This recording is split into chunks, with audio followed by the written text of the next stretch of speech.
everyone, and happy Fresh Friday. We are back. It is another beautiful day, and I am so honored to be present with you here today for Fresh Friday. My name is Akunna, for those who don't know, and very shortly I'll be joined by Dr. Tao, and I believe we are going to go over some additional healing herbs to help you along on your wellness journey. Before we do that, I just want to give a big thank you to those who have been tuning in. We have, I think, about 20 episodes, so feel free to go back and see some of the other herbs that we talked about. We even talked about fresh herbs and some items available in the restaurant. I hope that you're having a beautiful day so far, and I know that your day will get even better if you come on into Juamoto today. We will actually be closed this weekend, so we're open today, but we'll be closed Saturday, Sunday, and maybe Monday. So just keep an eye on the page for any updates on that. Let's see here. Technology. Here. Drop in the comments how you're feeling today. I know for a lot, Friday is a wonderful day because it leads you into the weekend and you may not have to work, or you just may have some more time freed up for yourself or to relax or to spend with family. Greetings, Dr. Tao. Hey, Akunna, how you doing? I'm doing well. How are you today? Doing great. Let me turn this volume up. Yeah, you see me over here scrambling. Yeah.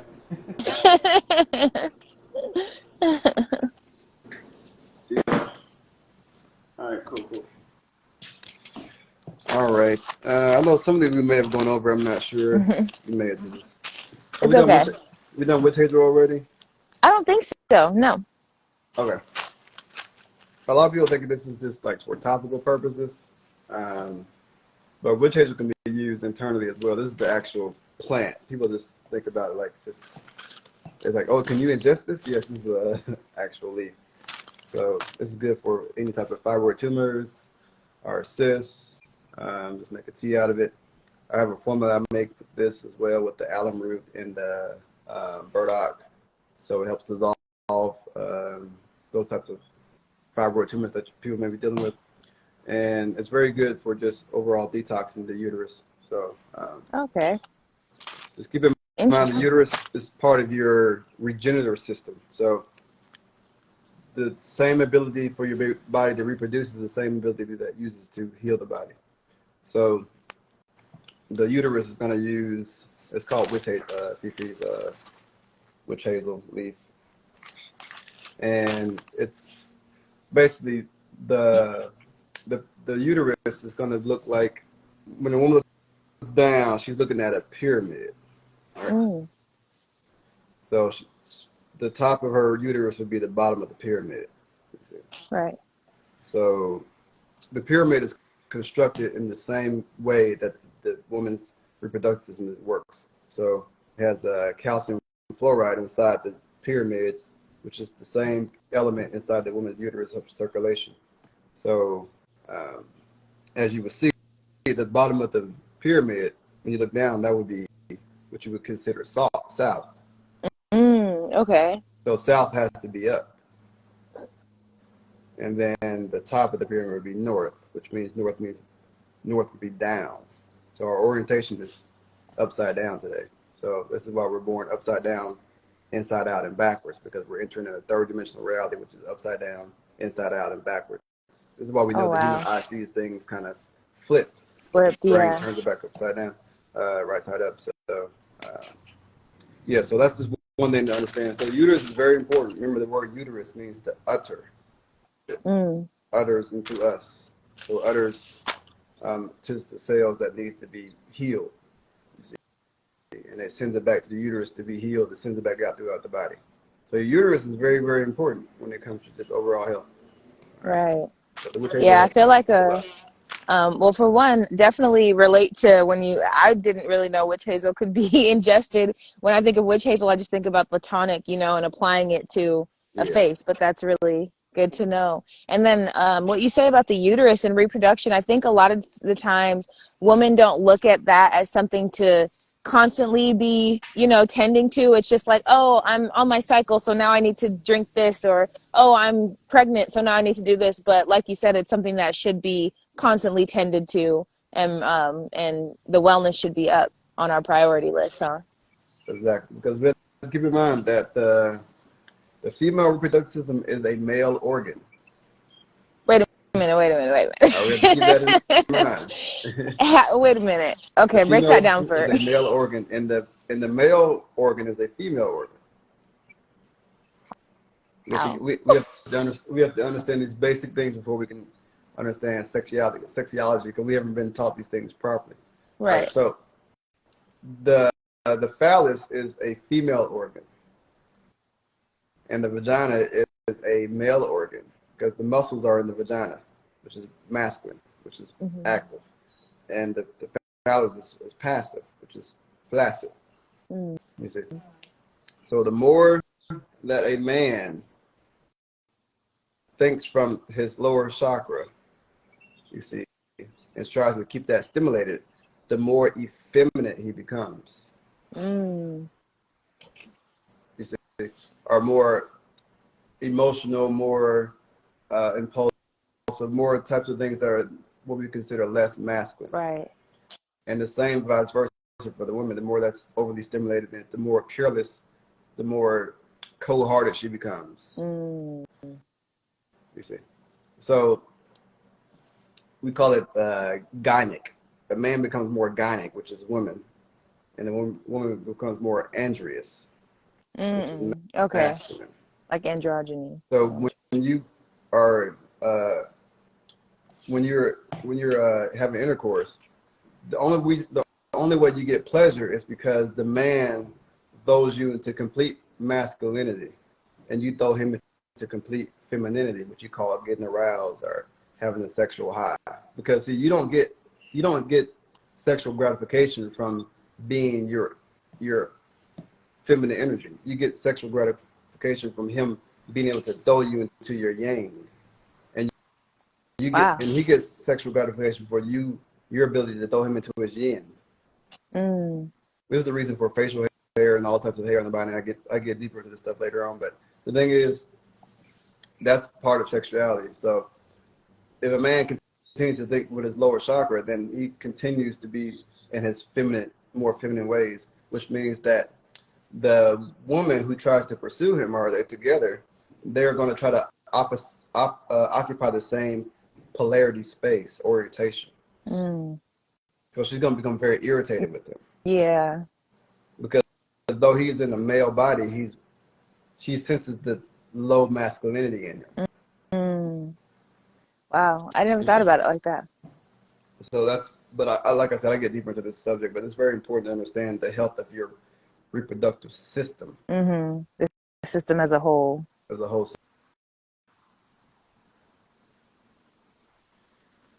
Uh-oh, it looks like your audio cut out.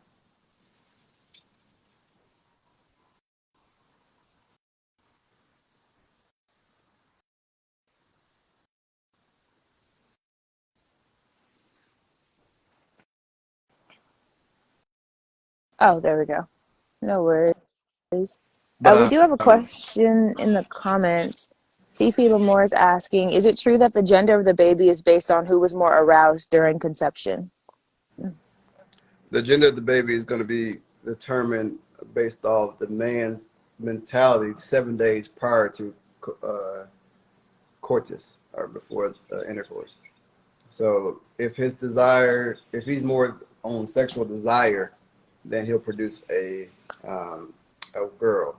If it was more sexual lust, then he'll produce a female, a male, because what happens is we have a template of XX chromosomes there.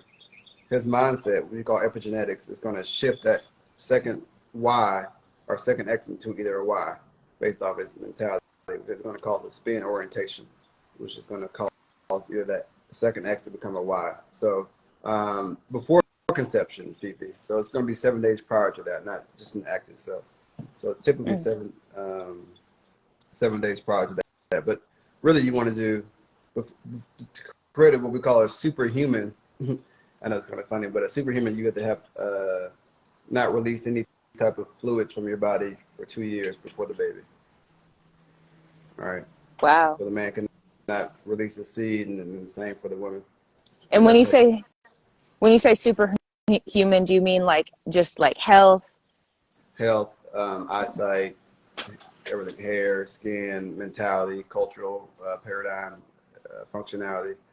Um, but that would be something you do 2 years prior to the baby. So a lot of times children are born with like Tourette syndrome or have seizures. The nervous system is created by the sperm, all right? Mm. But the woman gets blamed for a lot of things that she's not responsible for. So when you see a child who has nervous issues or autoimmune issues, typically that's coming from weak semen or weak sperm. Mm. All right. So the sperm is what creates the nervous system. That's why we say the material is the maternal, but the pattern in which the material goes is the paternal. Oh, The okay. maternal is material, father is paternal, which is the pattern in which the material has to take on. So I may have the Wow. tools. I may have the tools to make something, right? I have an engine, I have wheels, I have this, but I don't know what to make. I can make a plane, I can make a lawnmower, I can make a car. All right. The paternal tells me what design to make with the materials that I already have. You see? Mm. So that's what's the function of that. So the clues in the word itself. So the pattern is Yeah. so. So since we're on this topic of like reproduction and such, I want to ask something regarding like how you were saying a lot when children are born with things wrong with them, or just different genetic predispositions or anything like that.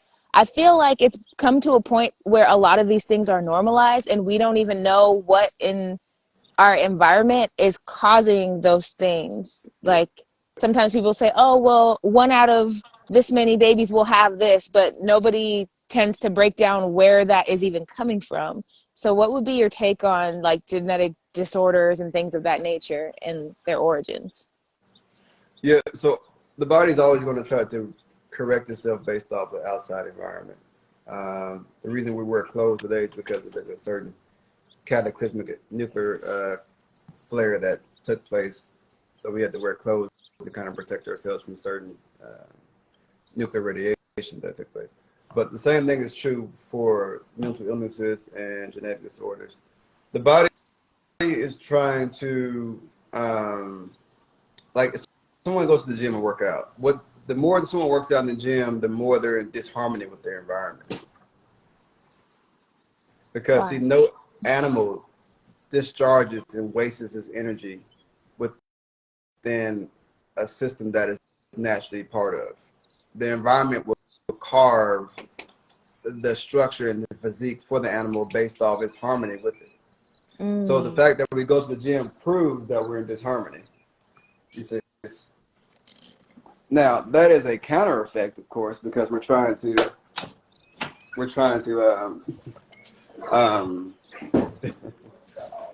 we're trying to counteract a lot of the things that have taken place. But the thing is, we have to understand that no animal is going to use its energy and just waste it like that. Mm. So the body's doing something similar. It's going to try to take whatever's in the environment, whichever is destroyed, is going to destroy itself. The same principle inside the body. So if say say if someone destroyed all of the licorice root and the calendula plants on the planet, Mm. then everybody on the planet will eventually have pituitary gland issues. Mm. Because see, the planet is also holding the energy that the body is holding inside as well, and they work symbolically or symptomatically with each other. So if people get mad at, like, say the tiger's attacking deers, and the deers run away from the tiger, and the tiger, people say that tiger's bad. That's a bad tiger, right? No, the tiger works for the deers because if the tiger didn't kill the deers, see what the tiger's aiming for is aiming for the The old and weak. weakest. So the Yes. tiger works for the deers work for the tiger, which keeps the ecosystem strong because Okay.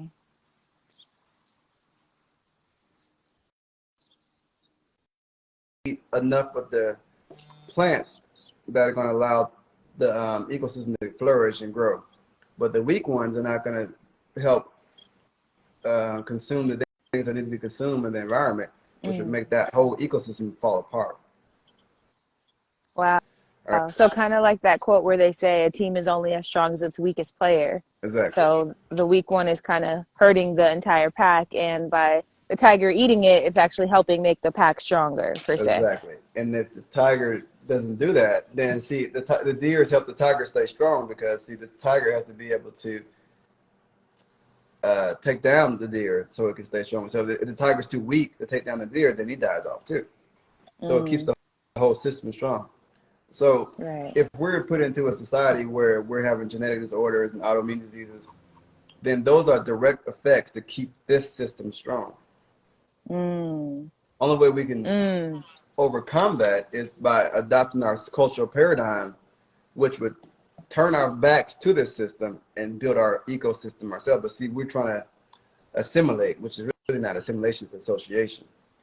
Our people have never been assimilated, we've been associated with them. So what we're mm. going to do is we're going to try to outdo the European. We're going to try to do what they do better than they do, which keeps their system strong. So we want to be a stronger tiger in their system instead of just being a lion that you're made to be.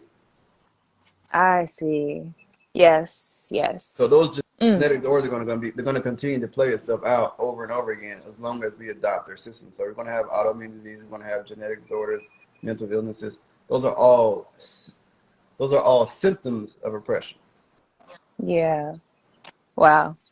You don't Thank cough you and for sharing that. you don't cough and say my cough caused my stomach to hurt, which caused my toe to start hurting.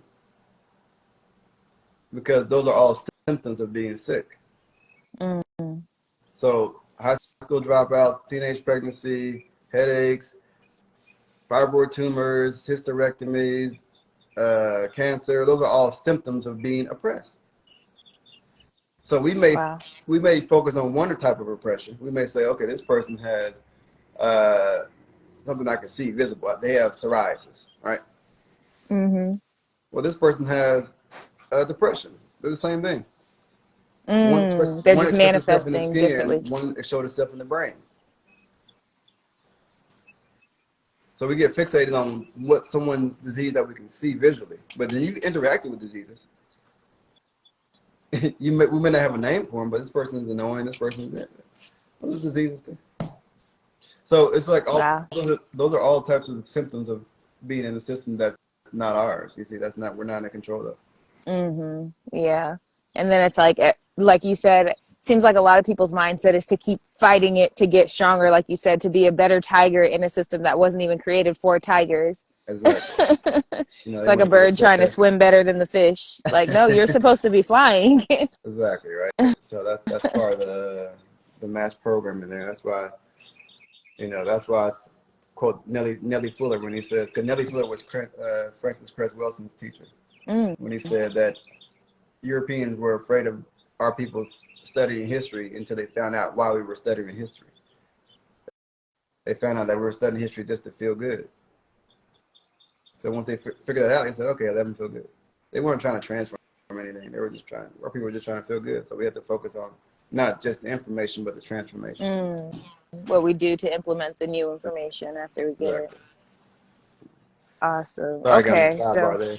no, no, no, no. Ain't no sorry, because it went exactly where it was supposed to go. So thank you so much. We do have one question, and thank you all for the comments. People are saying this is great information, very deep. This is great, great. Thanks for sharing. That's a good point. Thank you all for being here and for receiving. Dante Bland asked, where are you getting this information of knowledge so we can hold on to it and not forget it? This information is accessible. Um, we use rituals to access our science. See, our technology is psycho-spiritual, right?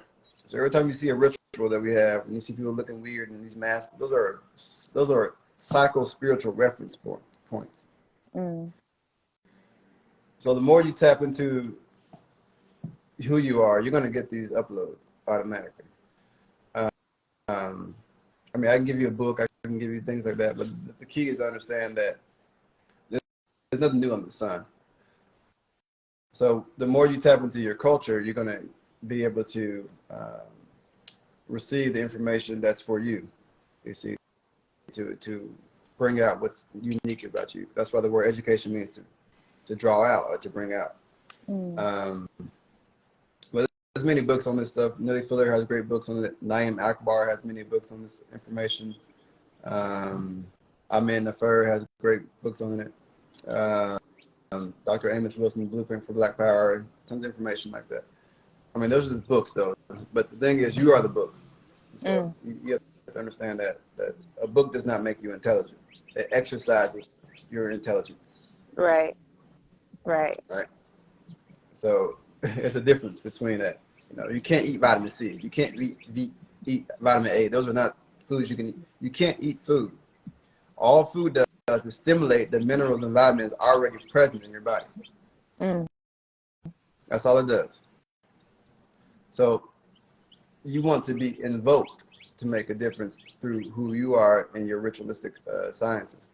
When society takes away rituals and uses the science principles behind it, they call that science. But rituals are science. They're psycho-spiritual reference points that use certain schematics to relate to what we call dream time. Dream time is what suspends time. It stops it momentarily so that we can dwell into what is.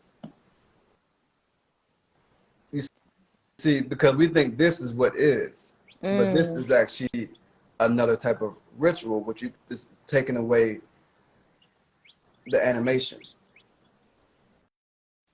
Europeans just call it science, but ours is more animated when it comes to understanding the ceremonies that we use to access our spirituality. Dream time is what really is. This is temporal time.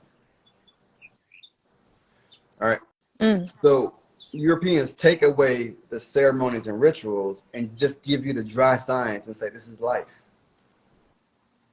This is why our culture is so colorful.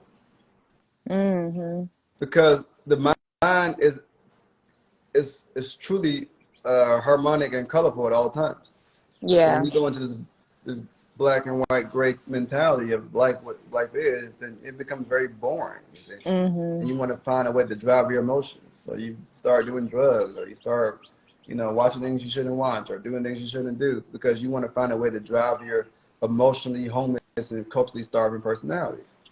Wow. So we don't have the tools in our society to pattern.